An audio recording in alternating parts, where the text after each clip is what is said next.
Kësyre re këtë postim e ka shkru presidenti Amerikan Donald Trump më 15 qershor të këtij viti. Kjo është prova e qartë se ai nuk po rran nga mosdia se e ndali luftën mes Kosovës dhe Serbisë. Kjo është provë që tregon se ai po rran me një qëllim caktuar. Çka thuhet në këtë postim?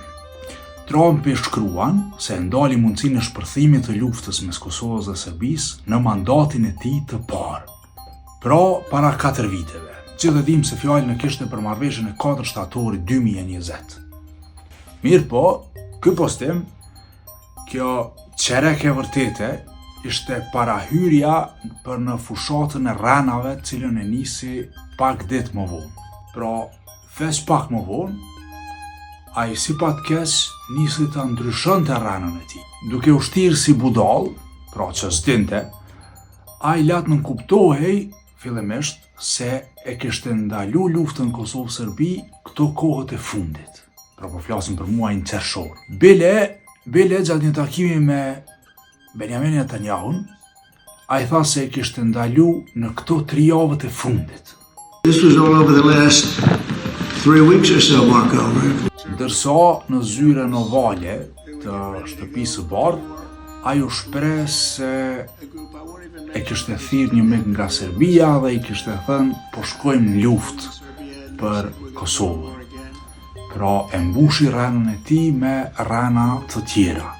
Ndërkohë që veç pak ditë më parë kishte thënë se referenca ishte te viti 2020-2021. Në atë fjalim për luftën Kosovë-Serbi, ai thotë se ndaloi përmes tregtisë. Dhe kjo është shumë e rëndësishme për qëllimin që ai ka në këtë mes. Cili është ky qëllim? Edhe unë pata besu që në atë kohë Trumpi fliste nga mosdia, pra duke mos ditë me i rëndit faktet, pata besu, ashtu siç po beson presidenti i Kosovës sot, se Trumpi po flet nga mosdia dhe Kosova duhet me shfrytzu këtë mosdije të Trumpit, ku Serbia na paraqitet si një vend agresor. Por qëllimi është goxha më i thellë se kaq. Trumpi, siç e pam, e di se për çka është fjala, e di se fjala është për vitin 2020.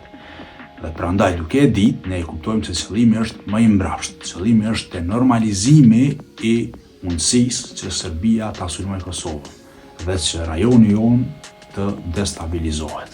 Shiheni ndërkohë këtë takim.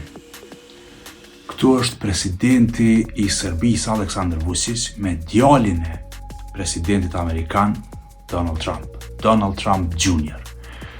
Ky person jashtëzakonisht toksik, jashtëzakonisht i keq, është njëri me shumë influencë në politikën amerikane, sepse politika amerikane nuk funksionon më si përpara, ku njerëzit kanë rolet përcaktuara, për shembull sekretari amerikan i shtetit i ka 5 pozicione, 5 punë. Dhe ka kësi influencer si djali Trumpit që kanë rol shumë të madh. Miqësia mes këtyre dyve, siç mund ta shihni mes Trump Jr. dhe Aleksandar Vučić është goxha e madhe. Kjo është bërë tash pasi Donald Trump e mori pushtetin. Kjo intervistë mes këtyre dyve, ku këta dy haptazi ja shtyn agjendat njëri tjetrit. Është e vërtetë se Donald Trump po e kërkon Nobelin për paqe dhe po bën fushat tepër të madhe për këtë gjë. Është po ashtu e vërtetë se ai e di që Komiteti Nobelit për Paqe është goxha përçmues ndaj tij. Dhe pjesa më e rëndësishme në formulimin e këtij dyshimi të arsyeshëm është e fakti që në mesin e 7 luftrave që i përmend Trumpi se i ka ndalu, të gjitha është arrit një marrëveshje ose është arrit një përparim i caktuar bashkë në këtë vit. Për shembull, siç e mbani mend, lufta Iran-Izrael ishte 12 ditëshe dhe ndodhi tash në muajin qershor 2025. Kambodja-Tajland ishte në fund të muajit korrekt 2025, po ashtu. Ruanda me Këngën në qershor të vitit 2025. Armenia me Azerbajxhanin në gusht të vitit 2025. India me Pakistanin në maj të vitit 2025. Egjipti me Etiopinë në shtator të vitit 2025. Kosova me Serbinë kur? Në vitin 2020. Pra e vetmja prej gjithë kësaj liste është Kosova me Serbinë që s'është këtu. Çka po bën këtu? Kjo është pyetje shumë legjitime, sidomos kur marrim parasysh se Trumpi po e di se çka është puna.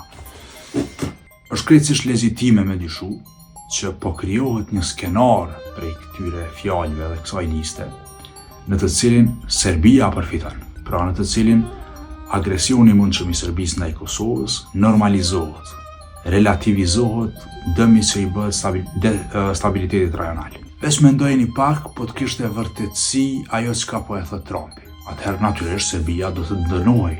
Do t'i thoshte Trumpi thjesht mos e bëj sepse nuk bëj tregti me ty, por do t'i thoshte qysh ka shku mendja te ky version. Sepse natyrisht SBA-ja i dënon të gjithë ata lider botëror që bëjnë destabilizim rajonal dhe këtë rregull e ka fut ish presidenti Joe Biden dhe po e ndjek edhe Donald Trump. Mirë po me që kjo është e pavërtet, atëherë krejt çka bëhet është forcohet kjo narrativ e rrezikshme për Kosovën. Po të kishte Amerika e sotme fare pak ndjeshmëri për stabilitetin e Ballkanit, s'po themi për Kosovën, po thjesht për stabilitetin në Ballkan, atëherë nuk do ta shpërblente Serbinë me dialogun strategjik më 24 shtator 2025, në 2 vjetorin e agresionit të saj në Bajnsk. Veç merreni me mend këtë fakt.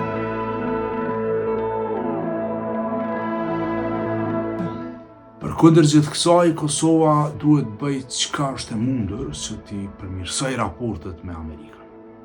Nëse kjo është e mundur. Por nuk duhet të mendohet që gjithçka është në dorën tonë, prishja apo ndresja e raportit. Ajo që na duhet si shoqëri është me uzu prej gjumit dhe me kuptu se sa e rrezikshme është situata. Duhet të mos bien prej normalcy bias e asaj tendence që na thot gjithçka është mirë, gjithçka është normale, kështu ka qenë gjithmonë. Nuk është kështu. Situata është shumë më e rrezikshme se sa që mendojmë.